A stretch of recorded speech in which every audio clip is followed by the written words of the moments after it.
Good morning, dear children. I hope that you are keeping well. And today we will start a new chapter from our vocabulary portion, that is phrasal verb, given on page number 178, and chapter number 5, phrasal verbs. Before we start this chapter, I want that you should know the definition of verb. So let's recall that what is a verbs. So, a verb is a word used for denoting an action or state.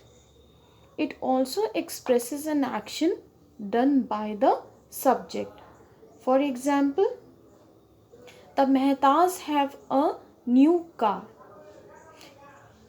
So, have is also known as the verb, and Delhi is a highly populated city is a verb, and Pete Sampras won the US Open tennis championship. So in these sentence, won, is, have are verbs. They tell us more about the subject. For example, Pete Sampras, Delhi, and the Mehtas.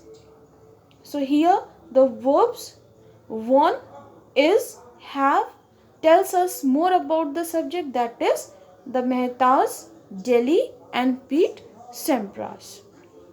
So let's move on to the phrasal verbs. So let's see exactly what is phrasal verb. So read this sentence and pay attention to the highlighted words, phrases.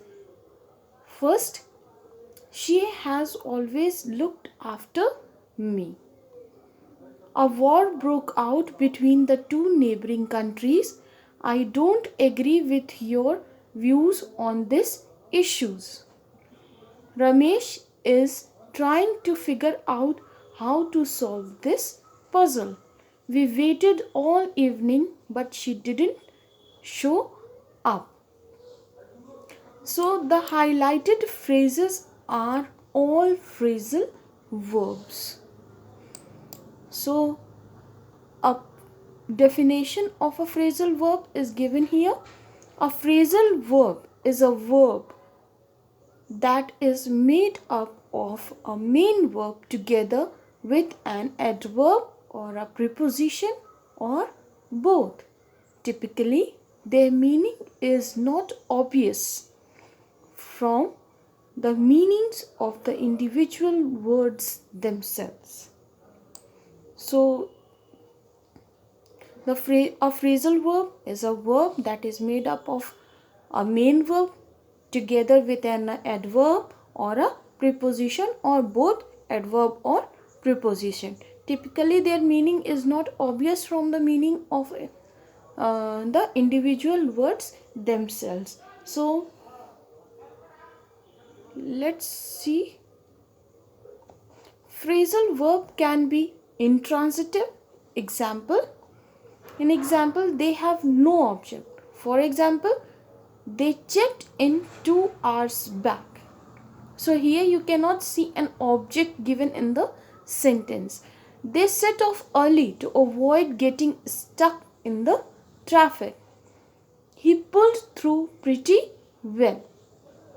So here phrasal verbs can be intransitive. Before that also you have many times heard about the transitive or intransitive sentences. So here in example, the intransitive verb have uh, no object. So here also you can see in this sentences that here no objects has been present in the sentences. Now see, they can also be transitive. In example, they can have an object. So phrasal verbs can be intransitive. They have no object, and they can be transitive, and they can have an object also. For example, we ran into them at the airport.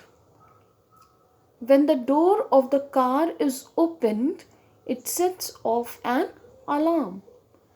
They pulled the old tree down and were immediately fined. So here you can see the objects given in the um, sentence. They can be transitive, and they can have an object also. So this is all about the phrasal verbs, and the exercises has been given in your book that you can do it by yourself. So let's move to the other chapter that is given on page number 171, personification.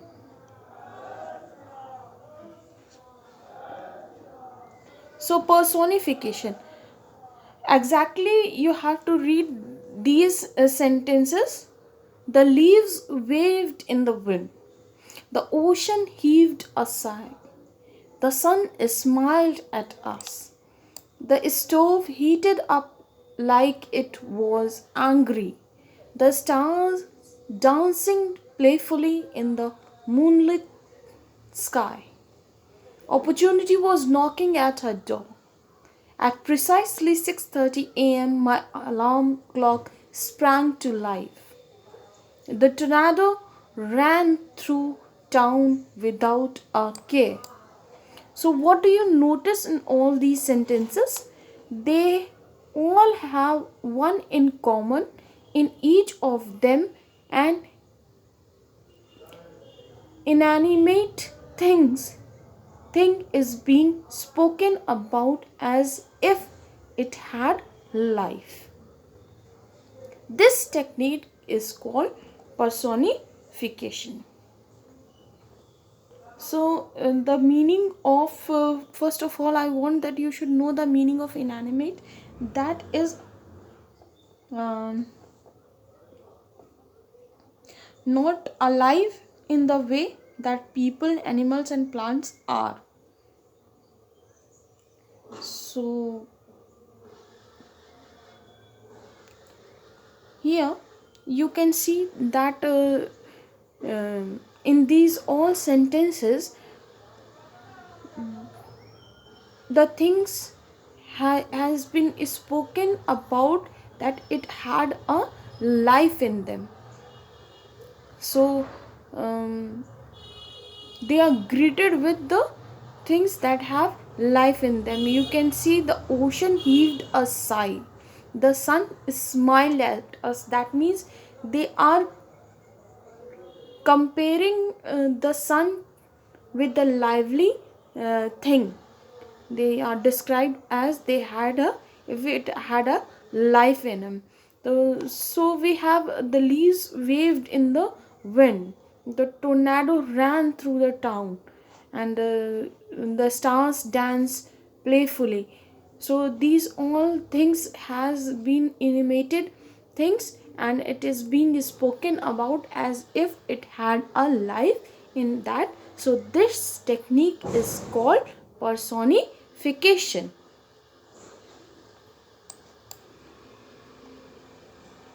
So let's see the definition of personification. Personification is a figure of speech in which a thing, an idea, or an animal is given human attributes. What is an attribute? To believe that something was caused or done by somebody. They are portrayed. What is portrayed? To show somebody something in a picture. They are portrayed in such a way that we feel they have the ability to act like human beings. For example, when we say the sky weeps, we are giving the sky the ability to cry, which is a human quality. Thus, we can say that the sky has been personified in the sentence. In the previous sentences also,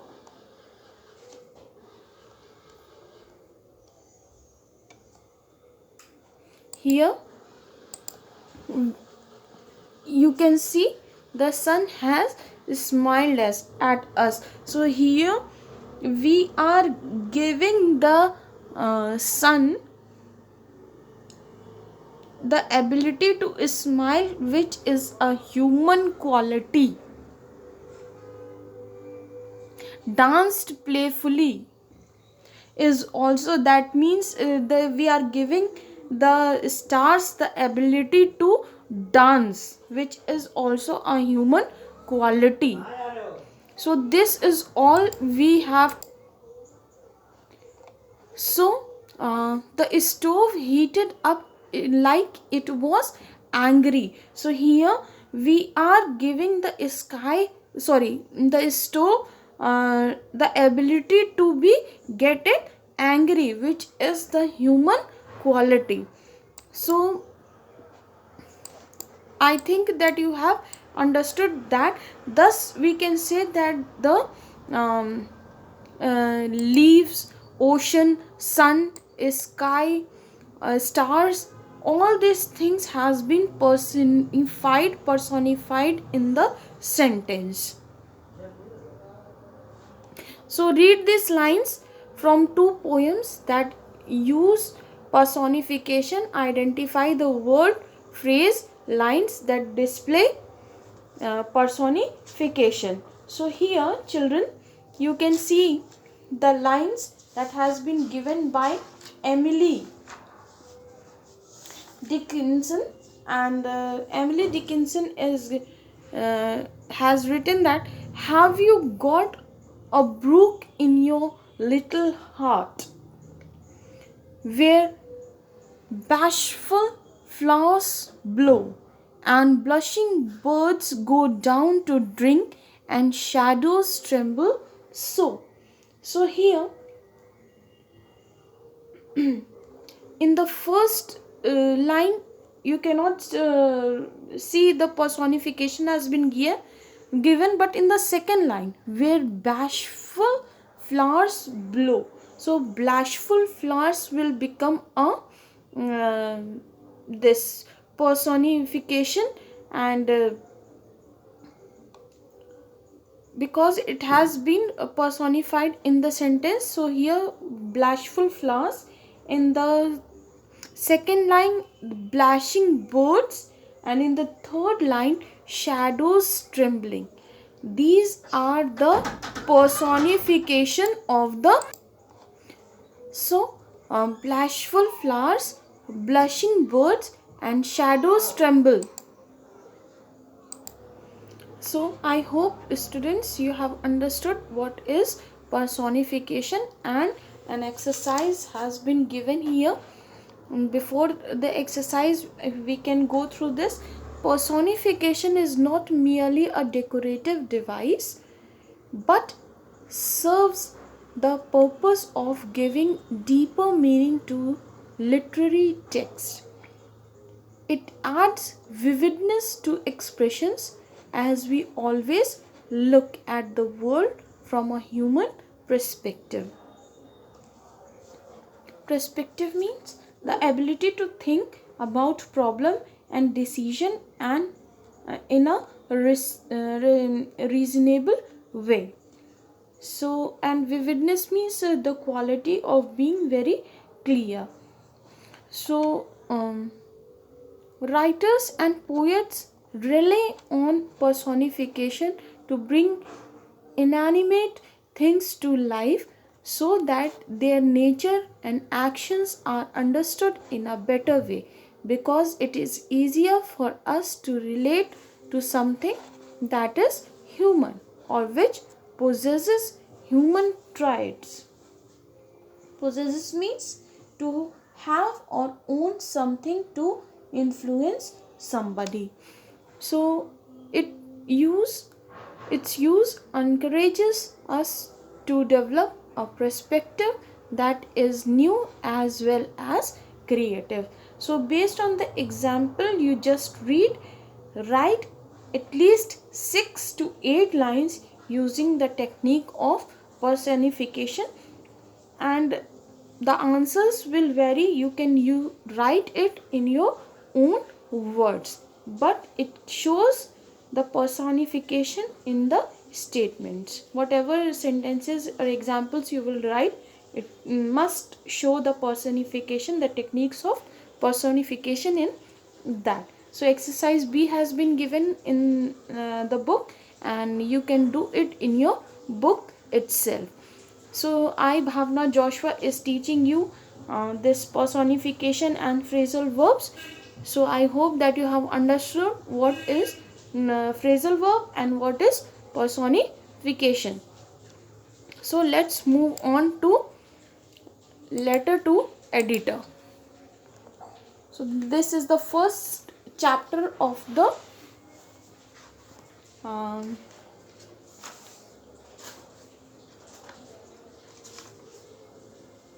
composition portion, and this is letter to an editor, and the second chapter is informal letter. So children, I want that you should know what is formal letter and what is informal letters. So before we start this chapter, I wanted to tell you about what is formal letter and what is a formal letter and what is a informal letter. Before we start this chapter, I wanted to tell you letters are of two types. One is informal letter and one is formal letter. Informal letters are letters which are written and sent to parents, relatives, friends, etc. are called personal or social or informal letters. Moving to the next point, what is a formal letter?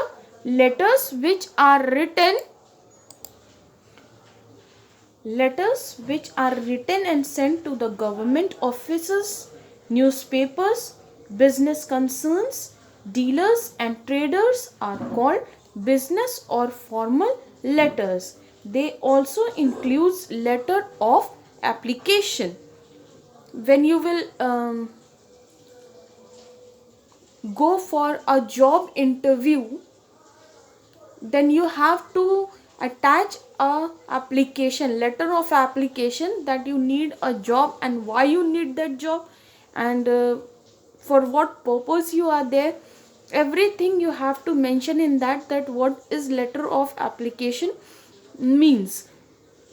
So let's move to the formal letter, that is the letter which are written and sent to the government offices, newspapers, business concerns, dealers and traders.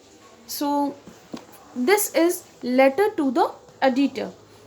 A letter to the editor is the letter sent to a newspaper or magazine about issues concerned from its reader.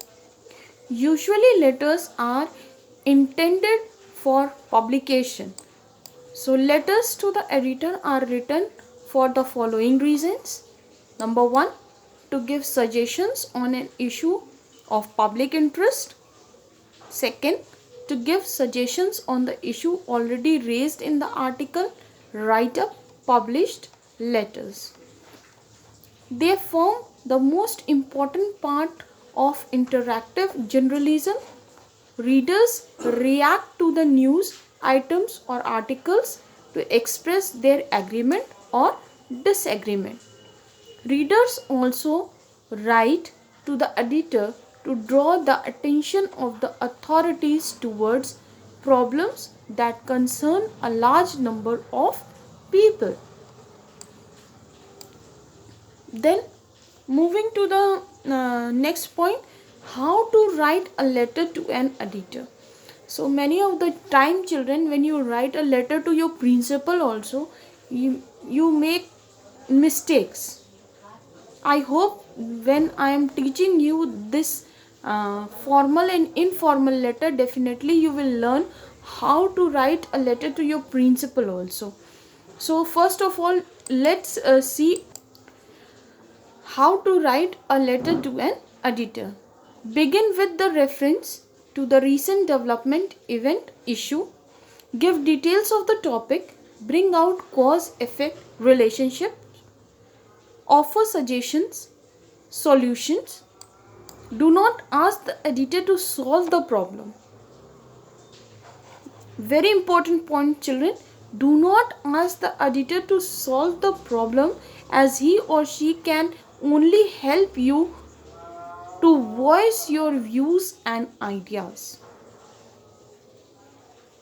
So very important point for you. Do not ask the editor to solve the problem, as he or she can only help you to voice your views and ideas. So let's move on. Here is the format of the letter to the editor. First of all, the sender's address, the editor, date, name, address of the newspaper, sir, madam. Before the subject, you have to write the salute. Before the subject, you have to add the salutation, that is sir, madam. Then you have to write the subject, that is a statement of the problem, result of the problem, causes and suggestions. At last you will write yours faithfully, yours truly, or yours sincerely. Again I am telling you, first of all you will write the sender's address, that means your address, then the editor, date, name, address of the newspaper, then you have to write the salutation, subject, statement of the problem, result of the problem, what are the causes of the problem, and what are the suggestions you are giving. So before I have told you that you can offer your suggestions and solutions here in this line. So as told earlier, do not ask the editor to solve the problem, as he or she can only help you to voice your views and ideas. So you can write what is your suggestions and what solutions the concerned person can do. So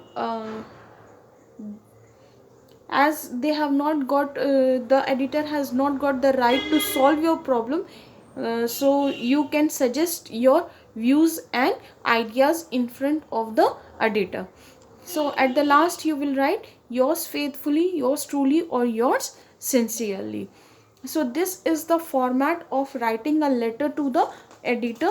And at the next page, that is page number 196, there are 3 letters to the editors, and at number 3 there are the letters to the editor on the following topics. So any 2 letters you will write in your fair copies. Whenever you will get your fair copies from the school, you write 2 letters given on page number 196 in your fair copies.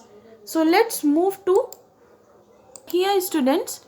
Let me tell you what is a informal letter. As before I have told you what is an informal letter. Letters which are written and sent to parents, relatives, friends, etc., and are called personal letters or social letters or informal letters. Informal letters are letters we write to our friends and family members. There are fewer formatting rules for informal letters. Then there are for formal letters. The letter can be used for some reasons like conveying a message, for giving news, giving advice, to congratulate the somebody, request for information, ask questions, etc. It is a personal letter written to somebody you are familiar with, like friends, siblings, parents, or anyone else you are close to. Therefore, the tone and language of an informal letter are also very different from those in the formal letters. Here, the language and tone can be emotional. So, here is the format of an informal letter. Please see. It has been given in your book. The format of an informal letter: 15th Garden Road, Mumbai, 7th April 2020. Dear Rudrani, it has been a while since I have heard from you. How are you? How is Rusty? I am doing well here. My exams will be getting by the end of this week. As the summer vacation are just around the corner, I was hoping we could spend them together here at my place in Mumbai. I could introduce you to my friends here and we could spend the evenings on the seashore. You see, the sea breeze keeps the area cool and pleasant. Oh, I am so excited at the very thought of this idea coming to fruition. Will you please ask aunt and uncle for their permission to visit me during the vacations? It's been so long since we have spent any time together. I also have a lot of things to tell you, and I am sure you do too. Give my regards to aunt and uncle. A hug for Rusty, and I do hope to hear from you very soon. Your lovingly, Ishani.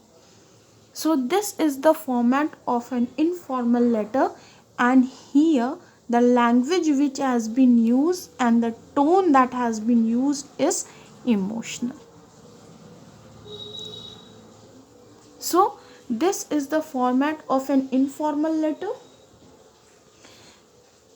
As I have told you, heading should be there, salutation should be there, body of the letter should be there in the formal letters, and subscription and your signatures at the last. So this is the format of the letters which we particularly write. So I hope that you have understood this informal letters given on page number 197. 3 letters have been given, informal letters.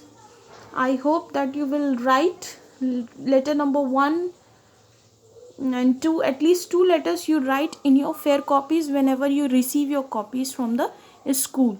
So I hope you have understood what is formal and informal letter. Once again, a small repetition for you, recall for you. What is formal letter? Letters which are written and sent to the government offices, newspapers, business corners, concerns, dealers and traders are called business or formal letters. They also includes letter of application.